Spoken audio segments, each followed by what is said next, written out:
So, I had a thought when watching Dune, and it's a bit of a weird thought, but how come there are no camels in Dune? I mean, the movie is clearly Arab influenced, visually set in the Middle East. Here, in our first look at Siege Tabr, the writing on the walls is very heavily reminiscent of Arabic wall calligraphy.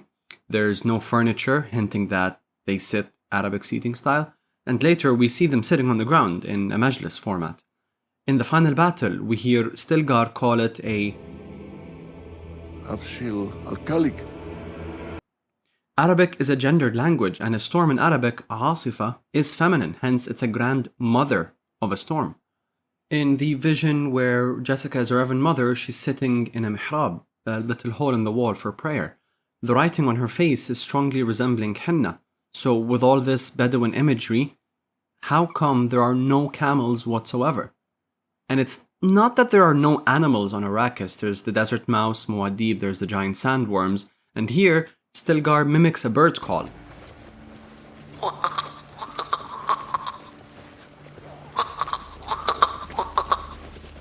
We later see domesticated birds in the temple after Feyd-Rautha burns it. Therefore, we can infer that birds are common. So again, I ask, where are the camels? Now, to answer this question, I have to give credit where credit is due. Schnee made a video that really helped me answer this question, so come with me on this short train of thought. In his methodology of analysis video, he tells us that there are two rules. Rule number one is to ask why.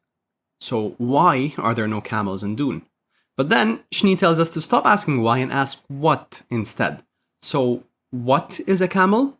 A camel is a symbol of a people, the livelihood of those people, a source of sustenance for milk and meat, a method of transportation, an animal that's been used in warfare, and it is a protected, sacred animal.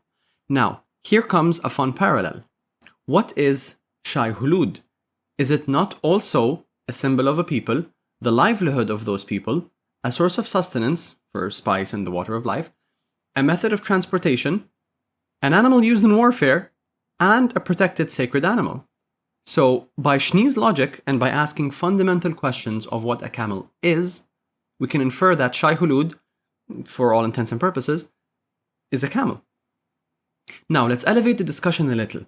What do we gain from knowing this information? How does this add depth to the Dune universe? So let's ask, why the animal symbolism? If the major parallel is that Shai Hulud is a camel, what other parallels are there? Now, the ornithopter is obviously a firefly, and when Paul kills the Baron, he says, "You die like an animal."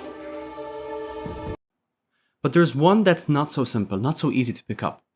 Muad'Dib is referred to as The one who points the way. That is a powerful name. or the North Star, Polaris. And Polaris in Arabic culture is Al-Judai, which is a goat, a baby goat specifically. But remember, this is a Schnee-style video essay, so instead of asking why, let's ask what. What significance to Arab culture are animals or animal motifs? There's a story of a Bedouin poet called Ali ibn al-Jahim, who used animals to write a poem complimenting a caliphate, Al-Ma'mun. He would call him a dog, and then draw the parallel on the loyalty of dogs. He'd call him a goat, and then highlight the courage of goats, and so on and so forth. So there's a clear importance of animals in Bedouin culture. And if we assume that Fremen are essentially Bedouin, we can infer the importance of animals in their culture. I mean, the chosen one calls himself Muad'Dib, the desert mouse, so it's clear Frank Herbert and Denis Villeneuve want us to know that Fremen are Bedouin, but what purpose does that serve? Or again, remember, Schnee-style video, why are the Fremen Bedouin? Well, for one thing, Bedouin are real. They're people you can talk to, they're people who you've heard stories about and watched movies about. They're palpable. And if in the back of our minds we think of the Fremen as Bedouin, it really elevates the plot and draws the Imperium, whether it be through the Harkonnen rule or the Atreides rule, in a very colonial image.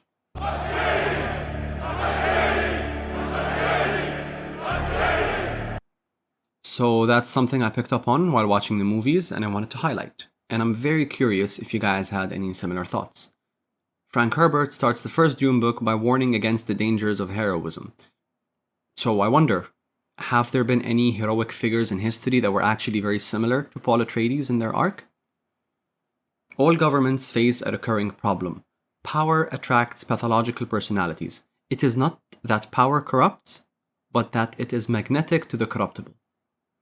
I'm very excited to see what DUNE Part 3 will discuss, and I intend to make a video about it discussing any underlying themes, and I'm hoping that my Arabic culture can help me see a bigger picture and notice some motifs and real-world analogies that I can highlight in hopes that it'll increase my and everyone else's enjoyment of the movie. Until then, stay safe, stay healthy. Adam Rishia Santa. Adam Rishia Santa.